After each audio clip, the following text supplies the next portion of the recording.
Diallo goɗɗo yeynaade jeli calminaade jammere sawalaamu dembe jelle mbiɗen ɗola mbaawi wona kornelan tan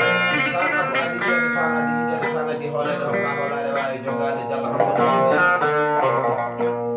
Seydi Diallo min ngari sohlude e maaɗa inde joroɗo e golle ɗe hakkude sippooɓe aynaaɓe kadi min yewtan ɗumen e cuti guren sawal jaaji e joomen jaaji e daraaɓe jaaji e jaaji o jaaji to goɗaani ɓiɗɗo Diallo sabu ɗum ane ladde nde hakkunde dillu hakkude maaɗa e jawmal sabu bonaani ɗo e tecca sabu inde hanki yimɓe Cissé emin naati ɗo e tecca ɗiɗo aynaaɓe ɗuɓe gonne goñoɗaa jimaɗo moƴƴama laaɗo sabu jawmal sabu bisimilla ma ɗo ene galle bisimilla ma ɗo inshallah jakko suba gonɗen no jonde ɗumno Diallo ɓen kalɗu ɗen téléphone aji Allah ittima ndimago ero natuɗa galle bano tawi baraji ɗi ene waɗi ɗo bisimillaji timmuɗi ɗi ene waɗi ɗo ene ayi Abdou Oumar Boulo eɗen kalda e goɗɗo puloma haɗata ɗata goɗɗataji kama jangani wudduɓe kaddaga tan jangan seni pulli jaɗani jaaɗori e jam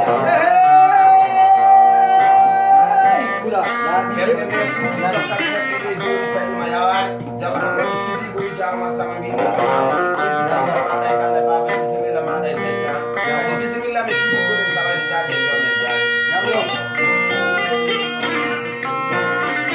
o wi jawmar sama mbimomi na wi bisimilla maɗa ɗo ene galle baba mi weɗima wiɗe duttati e bani ɓille ko eno e duttini yumen juroji jaɓoji ɗuɗinaɗe ñamo samama guine tawɗaɗimo e baba Diallo sama mbimomi na o wi 10 ujunnaje sappo e ɓoggol biyeteɗi yumen bani ɓille ko eno jamani lukeɓe ɗino e kine kettini gallaji jurɗiɗi ɗaɗi keɓani daɗiɗiɗaɗi Diallo Hammadou Ali maccudamo wima 5000 francs e wawɗumene ɓuɓum ɓuttirde ma Diallo ma on gonɗennoɓe jellinoɓe celwaɗe Diallo sawalamu ɓeɓe jellinoɓe bala mbawi gonɗe Diallo sama mbimomi na makkunaɓe Diallo Hammadou Sidiki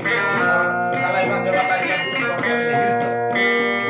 o wi mi ɗugoye ujunere mum hakkude jewaɗe ga hakkude jeli calliwaɗe jamere sawalamu ɓeɓe Diallo ma juumo guila hay ha yettani ma joni en ceertani mine maɗa e bari haaruna ko giɗam seydam ɗenɗaɗe ɗum mamadou kadi ko deɗɗiraɗo ko jaani ɗo bonnani mene koko pontunowaɗo